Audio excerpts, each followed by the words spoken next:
On Wednesday, 4th April 2024, human remains were found by a passerby in Salford Castle wetland. 14 days after the investigators carried out their work, they found this horrifying footage. In it, we see the suspect casually strolling through the city's street in broad daylight. Confidently, he is carrying this plastic bag. Thus, who is the victim? And who is the killer? How was the victim discovered? In how many locations were the victim's dismembered body parts found? What are the incredible CCTV footages? How was the suspect arrested? And when was the killer arrested? What motivated the perpetrator to commit this horrific act? Did the victim get justice when the victim was killed? We will analyze that questions in our video. Good morning, good afternoon, good evening, fans. My name is Omar. Welcome back to General Omar Karamis. Today we are looking to the terrible case of Stuart Everett. This case was one of the most cases shocked in the UK. But the UK detectives have arrested the perpetrator. Before we dive in this video fascinating, please drop a like and then leave me a comment. If you are new here, please encourage me to subscribe. Thank you. This video is created for solely education and documentary purposes. It does not endorse or condone the criminal actions described within this video. On Wednesday, 4th April 2024, human remains were found by a passerby in Salford Castle wetland. A murder investigation was launched, which was led by Greater Manchester Police in the days that followed the discovery of human remains. In Castledale, the crime scene was swarmed. The police officer, the police staff, crime scene investigators, and experts, including forensic pathologists. While the searches were ongoing at Castledale, behind the scenes, the Visual Evidence Retrieval and Analysis Unit (Vedeo) were tasked with searching CCTV from around the Castledale area. Finally, on Saturday, 18th April 2024, the investigators found exactly CCTV footage. On March 28, 2024, CCTV shows the killer he was using the victim's bank card. Also, CCTV captured later on the same day, March 28, 2024, Saturday at 3:24 p.m., the perpetrator is dragging the suitcase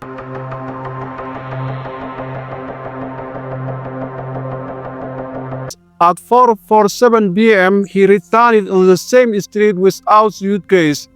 On March 29, 2024, now the perpetrator carrying with a red bag, he walks on the road in broad daylight. He is later seen returning along the same street. In April 2, 2024, CCTV recorded the perpetrator walks down a new road in Prestwood. In the footage, he was visibly struggling and seen passing the bag between his hands and taking time to rest. The weight of the human remains later proving to be from this bag weighed approximately 18 kilograms. In this day, April 2nd, it was the day he was going to go into Castle area. 2 days later, on 4th April 2024, human remains were found by a passerby in Salford Castle wetland. Unfortunately, all that footage is not appeared his face. To obtain the official face of the suspect, the investigator re-examined various CCTV footage previously recorded after a thorough effort. They managed to obtain this footage. On March 4th, 2024, the defendant visited to KFC. This time, his face can be seen clearly. Although the quality of CCTV footage is still low, but the authorities recognized his face. After the investigation, it was seen his face. They didn't recognize his name. Since his name can't be recognized, the detectives has named a nickname Heavy Bagman. Therefore, they relied on CCTV footage from KFC and his returning to the Vedeo area. The investigators estimated that the criminal was in the vicinity of Vedeo. After extensive work to track the person's journey, On the morning of Saturday, 25 April, they found the suspect in Vera area. Vera were out several miles away in the Winton area, looking collecting more CCTV and attempted to secure further footage of a heavy bag man. In order to identify him, two Vera investigators were driving along Eccles Only Road when they spotted someone who they believed to be heavy bag man, and they decided to follow him as he boarded bus. After calling for uniformed backup, the authorities successfully stopped the bus. When the suspect handed over, the body language of the defendant seemed clear, so he was arrested on suspicion of the murder. However, before we deep into the story, who is the defendant and who is the victim? The defendant is named Martin Major Kiewit. At the time of the incident, his age was 42 years old. He originally from Polish. Who is the victim? The victim is named Stuart, Everett. He is 67 years old. He had worked for both NHS National Health Service and Department for Work and Pensions and was known as Benny to his family. Mr. Everett, who was not married and had no children, in 2013 he began living in 3-bed trust house on Wesley Road in the Winton area of Salford. How did they introduce Mr. Everett and Major Kiewit?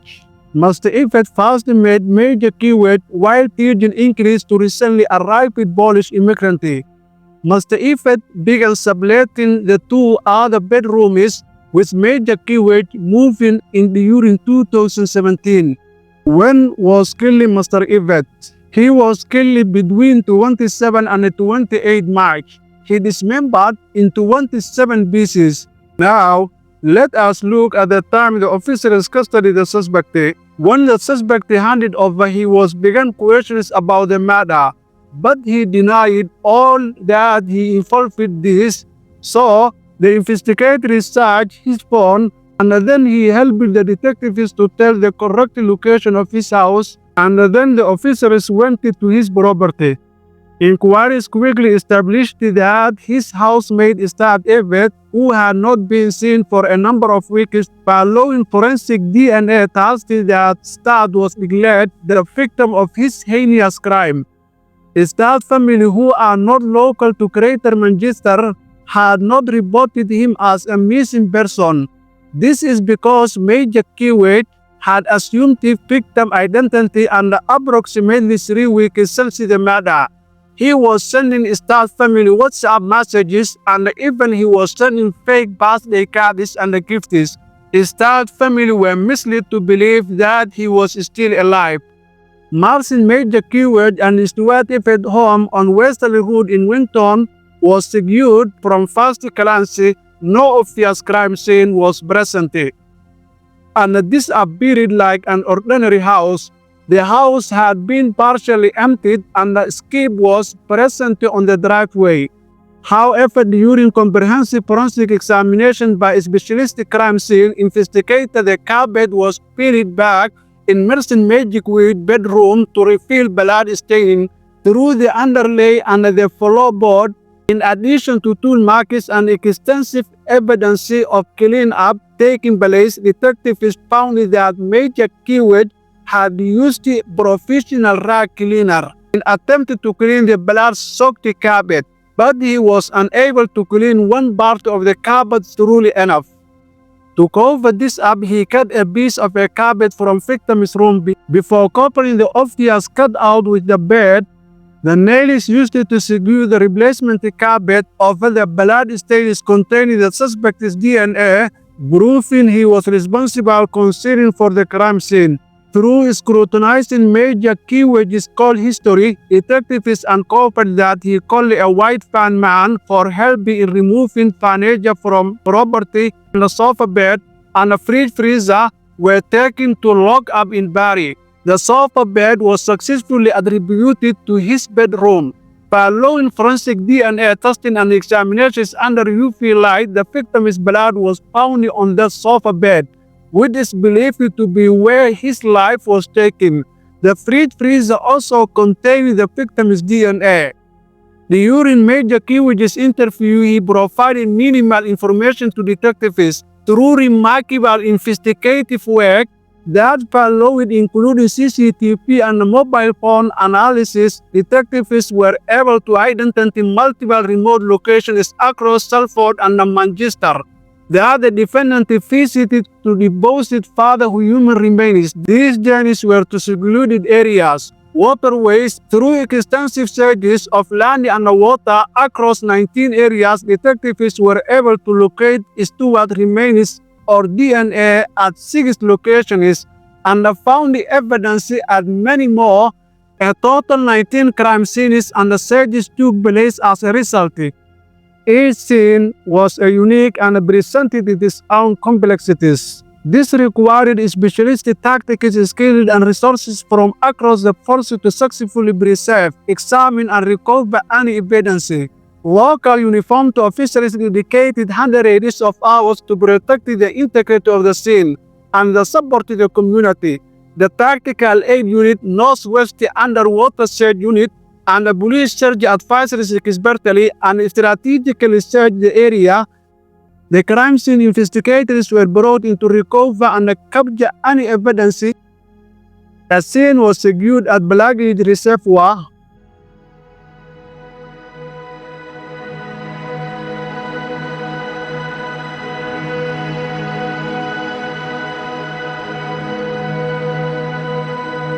On April 27, 2024, as mobile phone analysis confirmed it, Major Kiwich had been stood at all 4 corners of the reservoir. A hacksaw was recovered from deep within the water, which had the victim's blood present on the blade. Remarkably, in one of the most extraordinary findings, the victim's skull was located into 4 separate pieces in different areas of the large reservoir. Through comprehensive examinations, officers working alongside forensic pathologists were able to reconstruct the skull, and the proof that was made by multiple blunt force trauma injuries to the head. The suspect had then cut the skull into 4 pieces, which was discarded at the reservoir in attempt to mask this important fact. Human remains and evidence were successfully recovered from 15 of the 19 search areas. The crime scene in this investigation of a 4-month period, the detectives recovered approximately 30% of Stuart Everett's body, but tragically most of his remains will never be recovered. Now, you can ask yourself in one question: what motivated Major Kiwich the murder of Stuart Everett?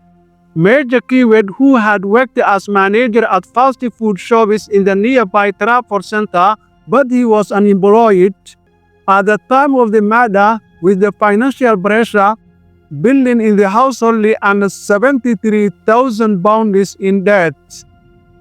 At trial, in total, the investigation comprised of 2,000 hours of CCTV footage, 3,000 exhibits, and over 450 witness statements in order to build a strong case for trial.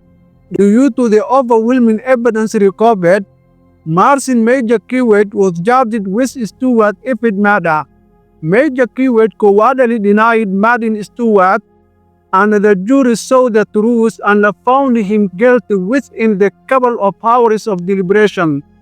Following 2-week trial, Manchester Crown Court 2 weeks ago, 21 March 2025, he has now been found guilty of murder, where members of the jury were shown extensive evidence including CCTV footage of the defendant depositing human remains across Greater Manchester. Finally, on the Friday 28 March 2025, Martin Major Kiwich, aged 42, was sentenced to life in prison. The appropriate minimum term will be 34 years after he was found guilty of Stuart Everett murder. Is the concealment, dismemberment and destruction of Stuart Everett's body. You dismembered Stuart Everett's body in your own bedroom. You cut up his body in a particularly unpleasant and disrespectful way, using a hacksaw and even separating his face from his head. You wrapped the parts up in cling film or bin bags and placed them in shopping bags. Then you spent a number of days travelling to various places so as to dispose of the body parts, mainly travelling by public transport. Your aim was that the body parts would never be found, and if all went well for you, the death of Stuart Everett would not come to light for a long time after you had met Marcin Mierkiewicz. For the murder of Stuart Everett, I sentence you to imprisonment for life. Taking account of all the relevant circumstances and the aggravating and mitigating factors that I have set out, the appropriate minimum term will be 34 years. Before we end our video, can I ask you one question? What lesson can we learn this story? Please share us your idea and don't forget your like. Thank you for your watching.